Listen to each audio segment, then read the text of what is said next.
Hi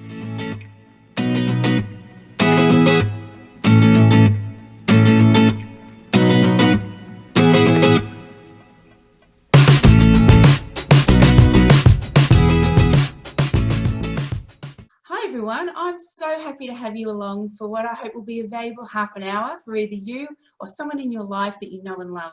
I'm Rebecca McQueen from Birth Sense Australia, and I'm happy to be joined today by two fantastic men who are both making incredible contributions in their own ways to the health and wellbeing outcomes of Australians.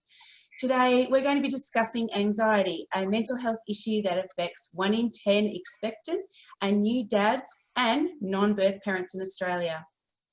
Let me introduce my guest today. Dr. Revi Nair, or Revi as he likes to be called, is a consultant psychiatrist at the Parent-Infant Program at the Aust Hospital, Melbourne. He has a private practice at the North Park Private Consulting Suites in Victoria. He's an honorary member of the Melbourne University Department of Psychiatry, and he advocates for better mental health for all parents. He highlights the importance of mental health for both mothers and fathers, and is an important channel of both information and help for anyone feeling vulnerable to the challenges that might be felt during the perinatal period. Dr. Nair, hello. Good. Hello, how are you? I'm really well. Thanks so much for joining us today. Pleasure. My second guest is Shane Jacobson, and he's one of Australia's most loved actors and presenters. Best known for his work in film, television and theatre, he's also a song and dance man, author, screenwriter, creative director, producer, executive producer, plus he's an ambassador for many worthy charities and organisations. And I'm incredibly grateful to steal Shane away from his busy work life and family commitments for the next 30 minutes, so he can speak about what life is like as a dad, and particularly what life was like as a new dad for him. Hello, Shane. Hi, mate. How you doing? I'm fantastic, and I just want to say thank you to both of you so much for being here today. I'm really looking forward to this next 30 minutes. Me too. Gentlemen, welcome and thank you so much. Let's share some great information about parenting in the real world, promote some awareness of when things may not be quite right, and what choices families have available to them should they need a little help. So let's dive in. So, Dr. Nair, if I can ask my first question to yourself. The term anxiety and stress often gets used interchangeably, but there's a difference between these two things, and an anxiety disorder, isn't there? I'm wondering if you might explain to us what that difference is. Stress often implies something that is happening in the person's environment. And obviously when someone is under stress, predominantly for environmental reasons, that can trigger anxiety in them. Now, anxiety is a universal human emotion. Every human experiences anxiety to a greater or lesser extent in their lives, and it's not necessarily a problem in of itself. It really only becomes a problem or disorder when the anxiety reaches a point where it's causing significant levels of distress for the individual involved and or psychosocial impairment or dysfunction.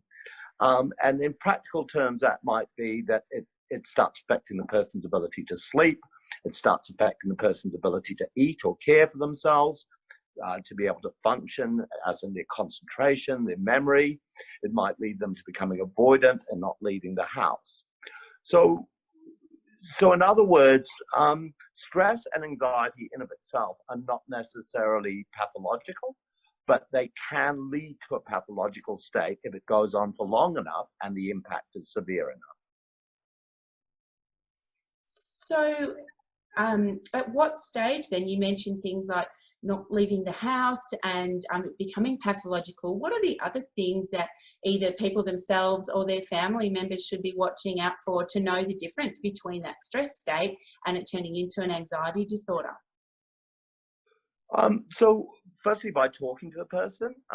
So as I've mentioned, when someone is under stress, getting anxiety is not necessarily abnormal or a disorder in of itself. It is really when that anxiety is causing significant levels of distress for the person.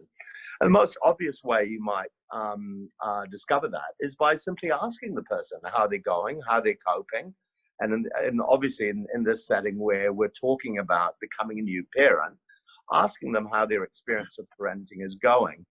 Sometimes that might lead on to a discussion of, look, are you finding that this stuff is keeping you awake at night? Are you finding that you're just not looking after yourself? You've started to skip meals, you've started to lose weight. Have you found that you're distracted, that you can't focus on what you're meant to be doing? You can't drive properly because you're distracted, etc. You're finding it hard to have the energy and the motivation to leave the house. You're struggling to be able to enjoy things. You're starting to feel increasingly hopeless and pessimistic about things. It may also manifest in physical symptoms, in particular anxiety. And the sorts of things people might notice is they might get palpitations or racing heart rate. They might have difficulty in breathing and feel short of breath. They might notice themselves feeling shaky or sweaty or having butterflies in their stomach.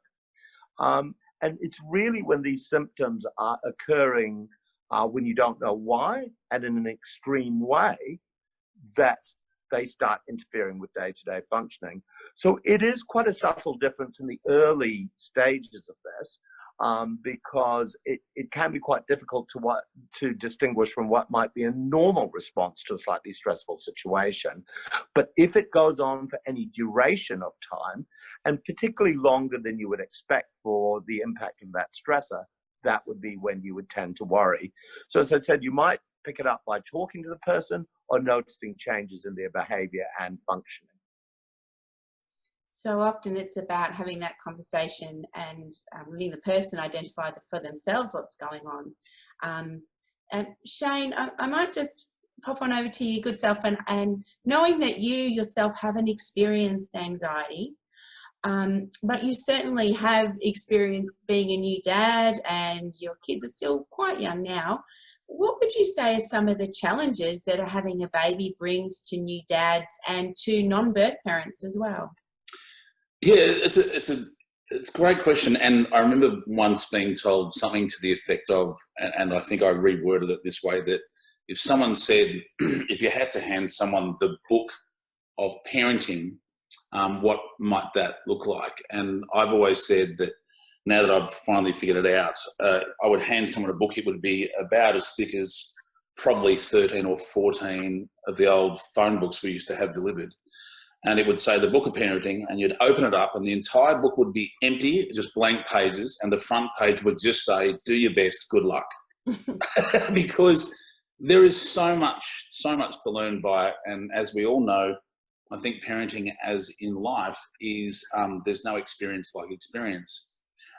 What I will say is what I did discover is that, we'd done at the time, I've got 4 children.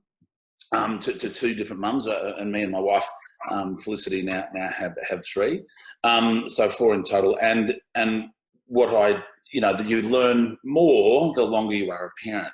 But I think that was the important thing I did. We did the antenatal classes, and I always thought that was a weird term. I was quite pro-natal, but they apparently were quite anti it. But I quite loved the idea of children. But we went and did all the birthing classes and all that kind of stuff, and we were very much, to be honest, I think it's something everyone does, and I understand why, because these incredible women are about to give birth to a child, or in 9 months at the outset, and of course that date draws nearer and nearer, and it is. You can't help but as a couple, and I think certainly for the mum, focus on that day, the day the child is born. And I went through what I believe a lot of people go through, as best as I can figure, is you're setting up a room in readiness for the arrival of this beautiful child, and you all work towards that date, and you decorate the room or do whatever it is you do that you feel comfortable with. The baby's going to sleep here, and we've got a pram, and we've got things to wipe bottoms and things to put powder on. We've got all the equipment here, but of course, let's be honest, that's all props. The real thing is that what happens with you and the child, and the relationship you all have in that moment. So I realised what everyone discovers, as best as I can figure, is when you come home, the slowest I've ever driven a car in my life. I race cars. I have a racing licence, and yet I still remember the mother of my eldest son saying, I think we're going to have to go faster than this. We're going to cause an accident. And I was doing it like 70 on a freeway. And she told me I needed to drive faster, which is something that's never happened to me in my life. I've been told to slow down. And then I walked through the front door of the house, and the reason I'm giving great detail to this moment is this was shocking to me at the time, that we came in the front door of the house. And I know everyone talks about this, and the doctor will know this answer a million times, as you will as well, Beck. But for me, it was coming through the front door of the house, the door closes behind you, and you go, oh my God, I have a baby. We have a baby in our midst and in our arms. I'm not sure I've experienced love like this. In fact, I know I hadn't. I'm overwhelmed with emotion. I've just watched my wife, or partner, whoever it may be for you, and the first labour. It was like the third labour I witnessed, because I've actually helped at the birth of 2 of my sister's children. I've been at 6 births now. I helped my older sister with 2 of hers, and so I'd witnessed birth before, but this was my partner in pain, and her going through a 24-hour labour, and so that was stressful. And so when I came through the front door, there was that moment that I know all new parents have, which is there's a life form in our hands, and we love it more than our own lives, and we just hope we get this right.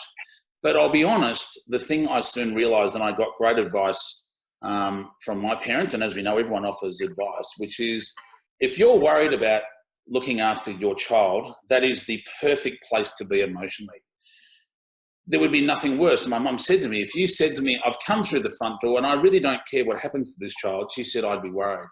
She said, but hearing you tell me that you're worried about what to do with this child, she said, is the perfect place for you to be emotionally, because it means you're going to do the best for that child. And she said, and that is our job. And one day I had our newborn in a little rocker. He needed to be, we've had reflux and colic and all sorts of things, as can happen with children. And I was rocking our little one at the time, and that used to put him to sleep. And I turned my back, and he sat up and fell out of this little rocker on the floor, and fell on his head. I was convinced I'd given him brain damage. I was convinced I'd just failed as a parent.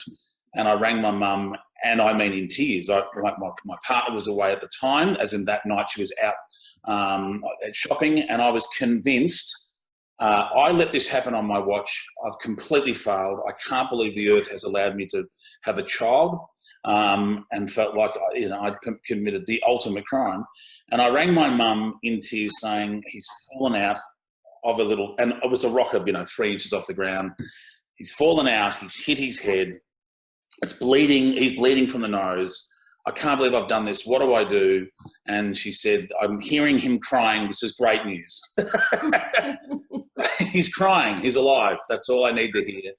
And she told me this story, which was what made me feel incredibly comfortable.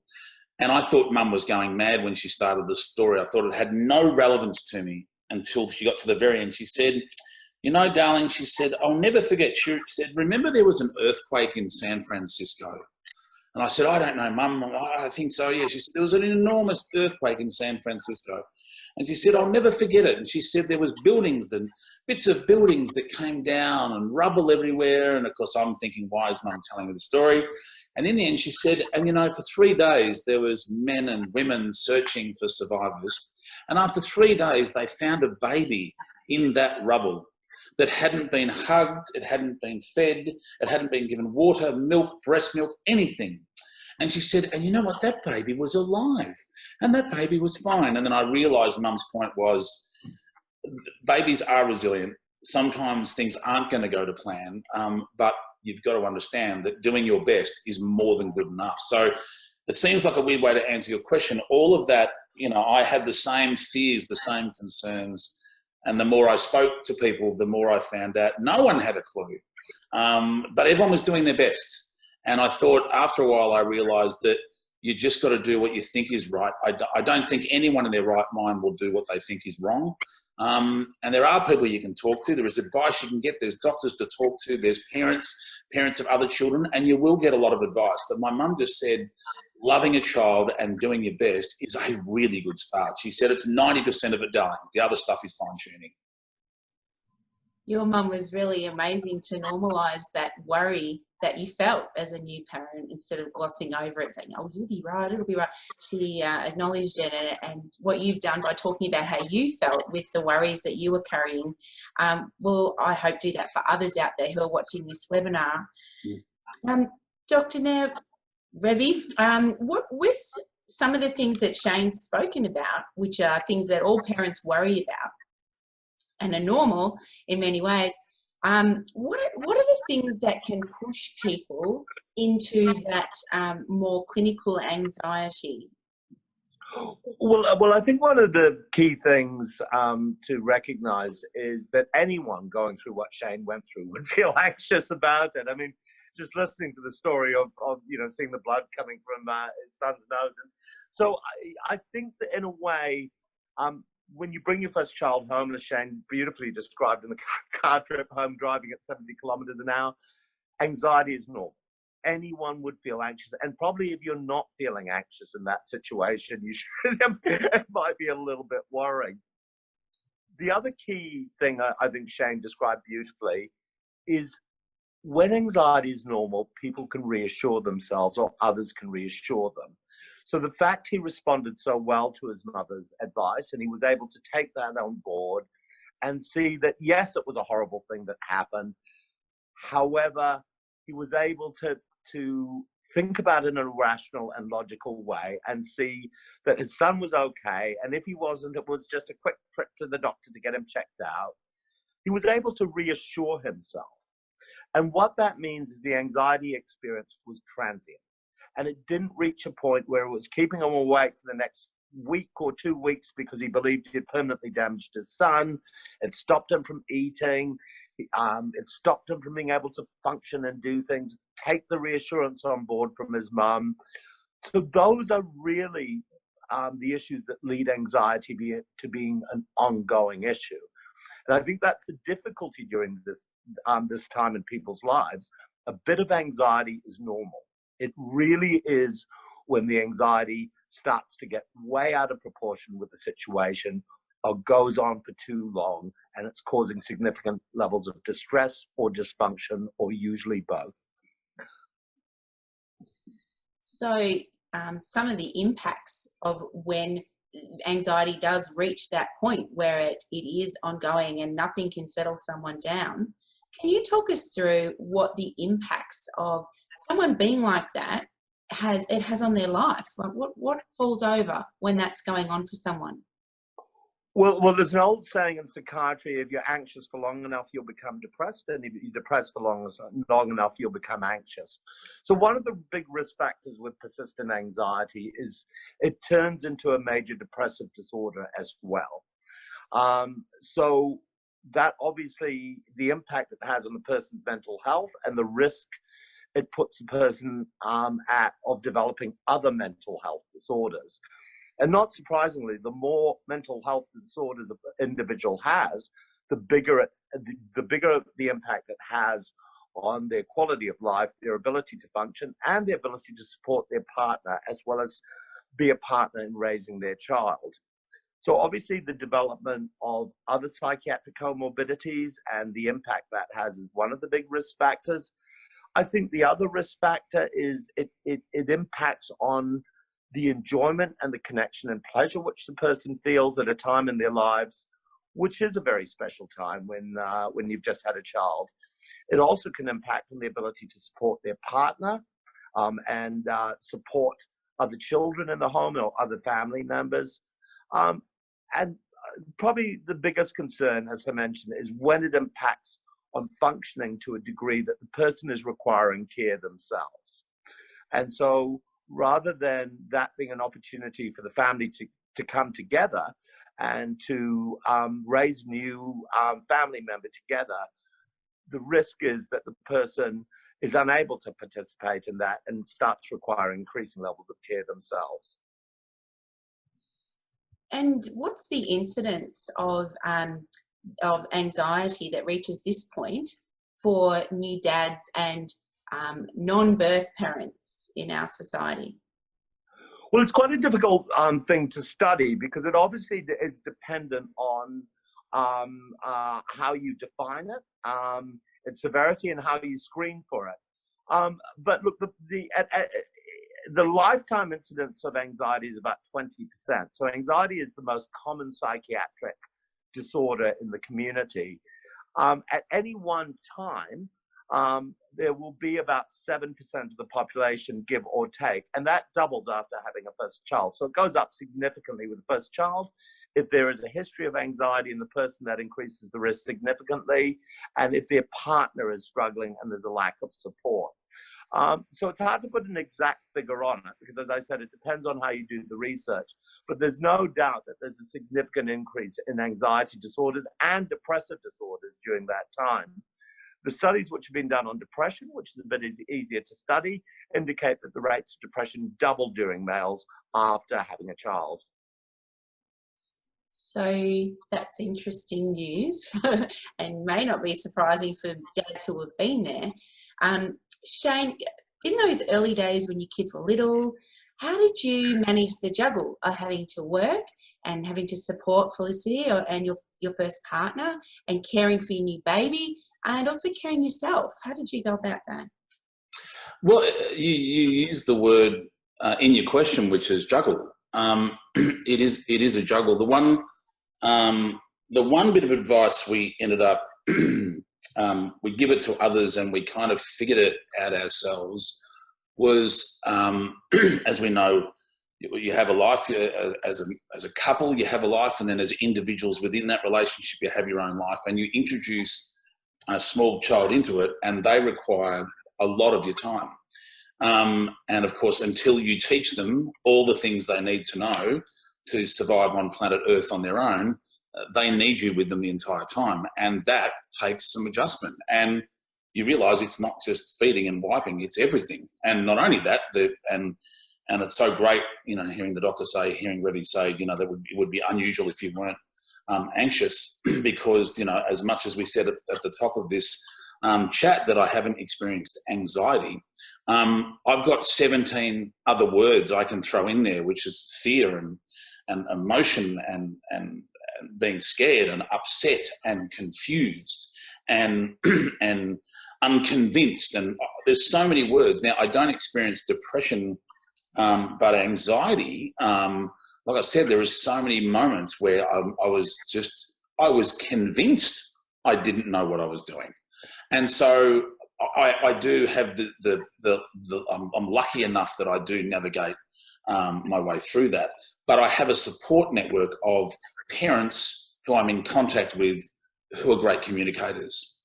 I'm at a stage in my life where most of my friends, nearly all of my friends, have had children. So it's like if you've got a broken car, there's no better place to be than in a working class suburb where people just pour out of homes and every one of them knows how to fix a car. Now, I had that with a child, that, if I was 18 and I had a child and I was in a situation where I'm perhaps not in contact with my parents as much as I'm blessed to do, but I may not have a relationship where I'm talking to them often, I think that would be a really hard thing to navigate. And so the thing was that what we did to make it work, that juggle, was it took me a while to figure this out, and it certainly took us a while to figure it out. The schedule is really hard to sort if you try and keep all of your old schedule and then fit a baby into it. And what we did was we said, we've got to let some stuff go. And what we did, and we honestly tell friends this now when they've had newborns, especially with their first, is we just said to people, of course you can come over. We just want you to know we won't be using any of our time to clean up the house for your arrival.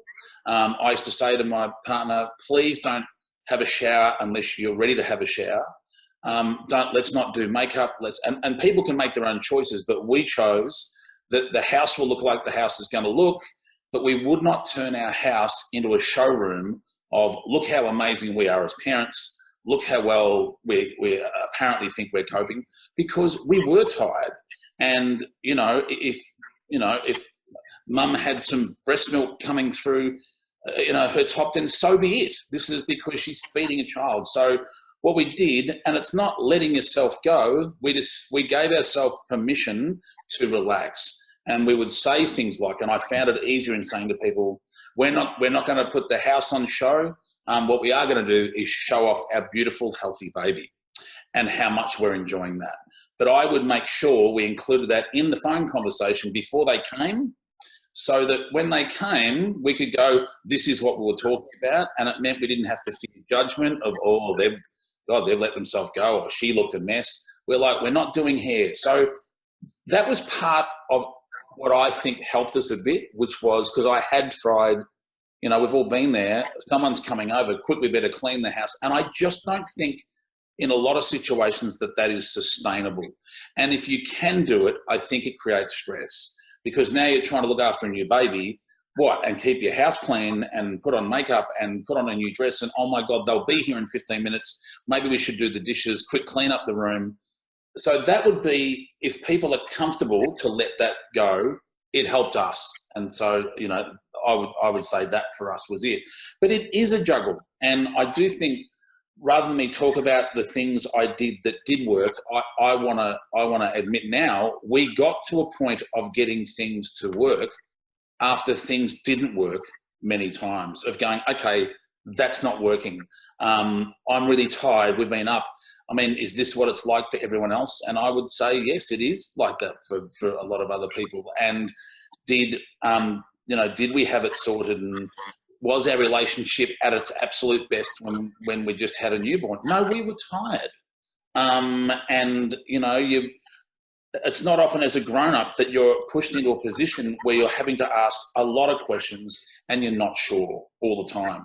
I got to the point, I was a young man, I'd figured out the world, I knew everything, you know, and then all of a sudden I'm being pushed into a situation where I don't have answers. So I wasn't even comfortable in the space of being uncomfortably naive about something. So all, you know, as much as, you know, I can give you answers that, you know, what we did do was we checked in on each other, little things like, and again, I don't want to tell people how they are supposed to manage this, but when it came feeding time, I used to lay on the couch with Fliss. I couldn't physically feed the children. Having said that, I've had children obviously bottle fed, where we would share bottle feeds if there was expressing involved.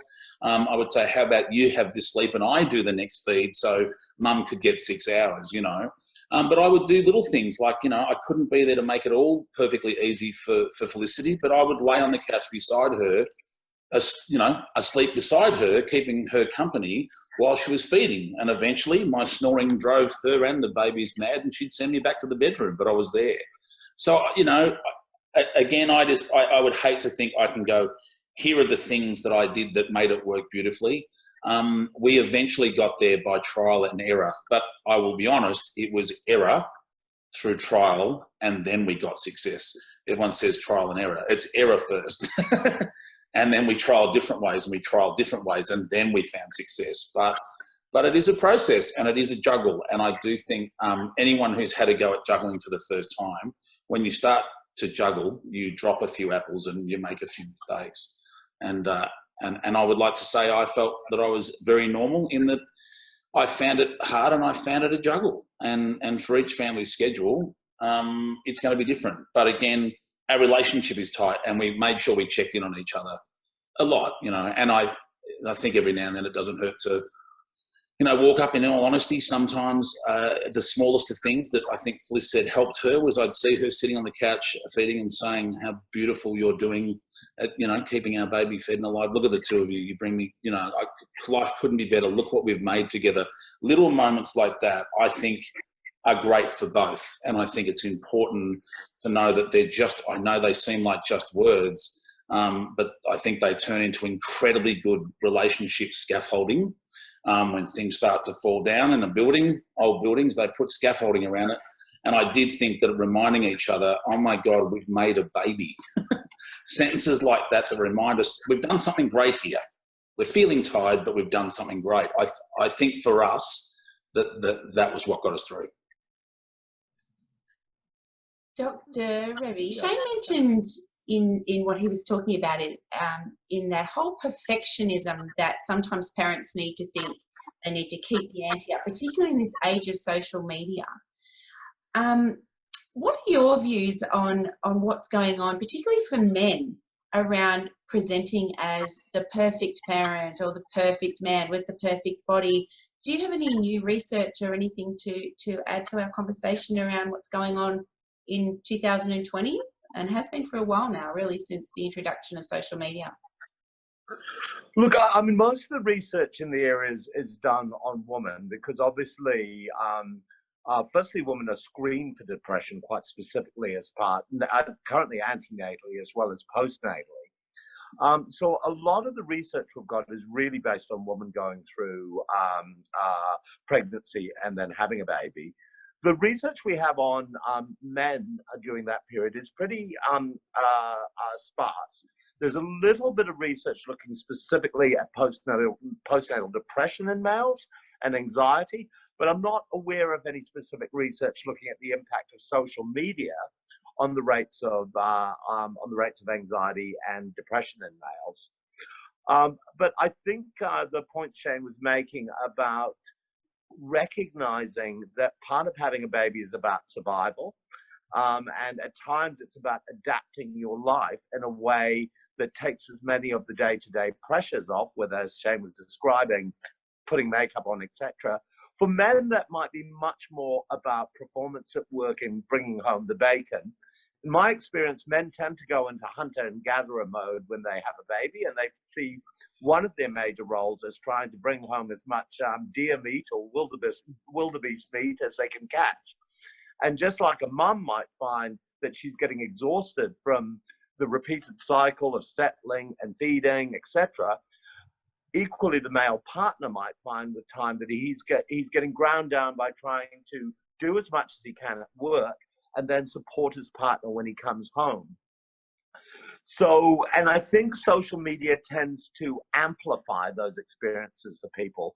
So what might have been just something which the family or immediate friends might have noticed can now be amplified to the world through Facebook, etc. And thus the pressures are increased on people. It also, I think, results in people tending to compare themselves to others a lot more and not taking into account that everyone's circumstances might be different. What they might be dealing with may be quite different from another couple who've just brought home a baby. Because babies can vary hugely in their temperament. And Shane, having 4 children, I'm sure will vouch for this. You do get babies who do follow the clock, who are very easy to look after. And that does free up the time to be able to do many of the other things which a parent who doesn't have a baby, who might be quite as calm and easy to keep into a routine, might be able to. So I think that, I mean, you see the impacts of social media in a whole range of areas of psychiatry. For example, we know in eating disorders, if anything, it seems to have made that worse in issues around self-harm. And I think with perfectionism, it certainly has meant that the pressure and stress that are put on primarily women, but also the male partners or birth partners has been increased and amplified. So that's really interesting. And the fact that men aren't screened, do you think that there's pretty good reason to think, well, they should be getting screened just as much as new mums because of things on the rise? Very much so. Look, I think, the screening for postnatal depression is a relatively new intervention, and now we're screening for it antenatally. So I think hopefully with time we'll also start to recognize more and more the importance of screening partners, both during the pregnancy, because the rates of depression actually start increasing in the 3rd trimester.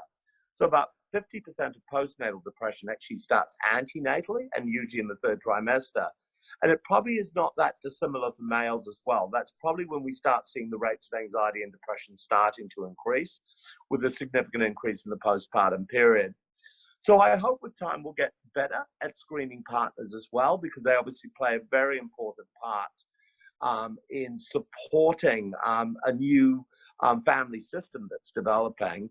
But at the moment, sometimes just asking someone how they're going, making sure that you're encouraging them to look after themselves and touch base with their doctors if they don't seem to be doing well, mightn't be quite as good, but at least it's a start.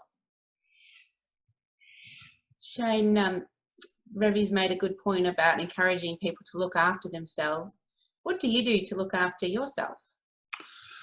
Look, I'm lucky for a few reasons, in that I am madly in love with my wife, and she does happen to be my best friend. So I've been on Earth just long enough now to experience different relationships, and have seen I'm one of the lucky ones. Myself, we've got 2 kookaburras that live on our property. Apparently, they do what a lot of humans have trouble doing, which is mate for life. So I'm very lucky that I have that. Also, I'm also very lucky that I work in a job where I do my hobby is my job, and my job is my hobby. So from that point of view, from a mental health point of view, for me as a man, I'm blessed with that. Having said that, I'm an open communicator, which I think is a valve, a release valve that exists in me, that was given to me or trained in me by my parents. So the very fact that I can sit here and talk about, and I can talk ad nauseum, if someone sits at a bar next to me and says, tell me about being a dad or whatever, I'm happy to talk about the good parts of it and the bad parts of it, and I think about it, and I think about the effect that it had on me. So that's how my mind works. I'm happy to construct and deconstruct, pull apart and put back together my thoughts and my feelings and my emotions. As a result, I think that's why, I do have problems, but I work through them. And like I said, my wife is one of, I don't have to disappear to a pub and catch up with mates to get drunk and just try and forget the world and turn my back on my problems. I actually get to sit down with my wife and we talk them through. But I'm aware that I'm blessed with that. But I did have to learn one thing. I did. There were moments when I did feel like it was getting on top of me.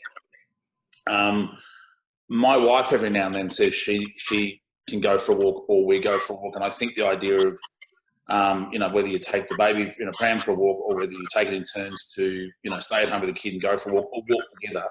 It sounds ridiculous, but getting out of the house, and if the baby's sleeping or calm, and getting out of the house and walking through a park and clearing your head, for some reason not for some reason, there's some obvious reasons, I'm sure if you did a list, there'd be more oxygen, breathing clean air, getting out of the house, getting rid of cabin fever.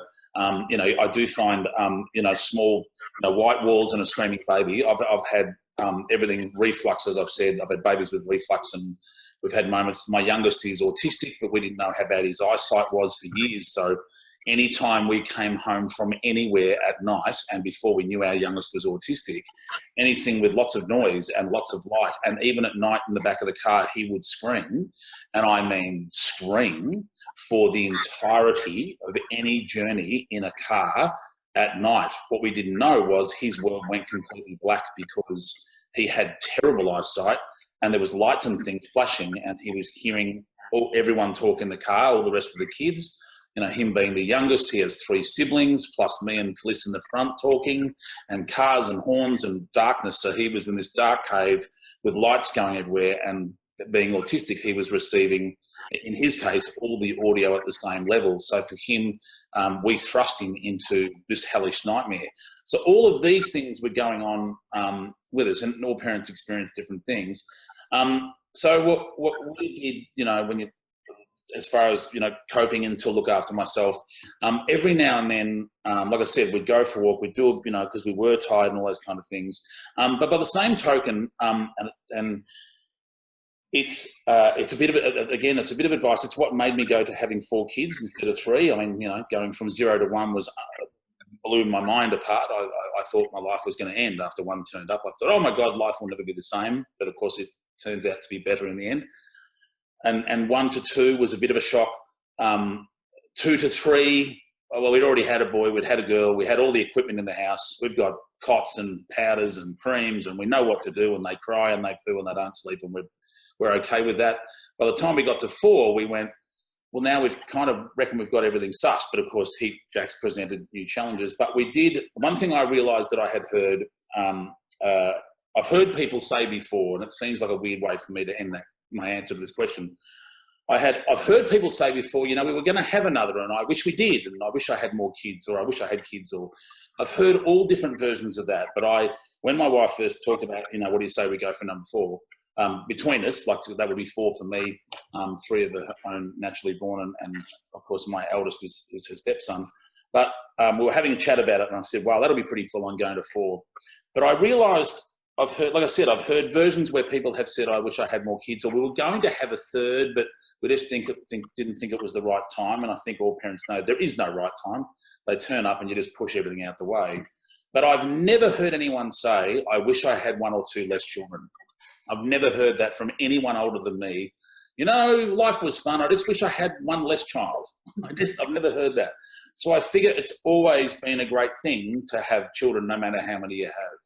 And it sounds like a weird thing to be introduced when you say, how do I look after myself? In moments when I didn't feel great, or that I wasn't coping, or I was tired or sad or anything else, I thought I kept going to, everyone says they grow up so fast. Everyone.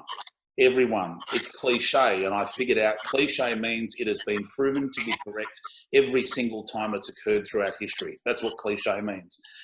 Everyone told me they grow up so fast. So in any moment when I thought, gosh, this is full on, or I'm stressed or I'm tired, and what can I do to look after myself? I reminded myself, I'm going to love the fact I had all these children. And even though it's hard now, apparently it goes past really fast. So if I was sitting there holding them, but I was going to go out that night and watch a movie, but the baby won't sleep, or I was going to go and watch a DVD, but they stayed up late, I would go, you know what, I can do that later. Enjoy this bit. So I honestly think that looking after myself was just reminding myself in the bad moments that it's not that bad. Just enjoy being with them. If that doesn't work, take them for a walk, go outside. So I think that's how I looked after myself. And it was because when things were fine, they were fine.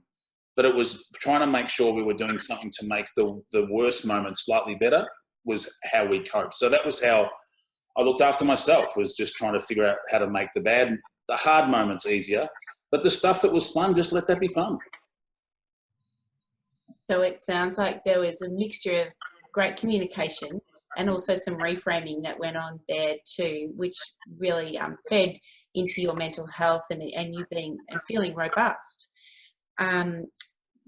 Dr. Revi, what would be your advice to anyone out there who's watching, whether it's a partner or someone themselves that's struggling with anxiety or depression, because they often can go hand in hand?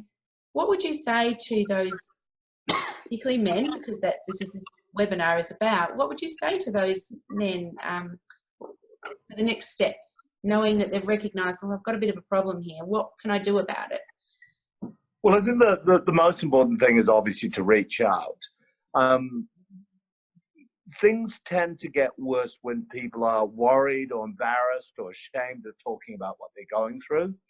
And they don't reach out. They don't tell anyone that they can't sleep at night, that they're not looking after themselves, that they're feeling awful or frightened. They're getting all these physical symptoms and they don't know why. And unfortunately, males tend to be really bad about talking about their feelings and admitting when they're struggling.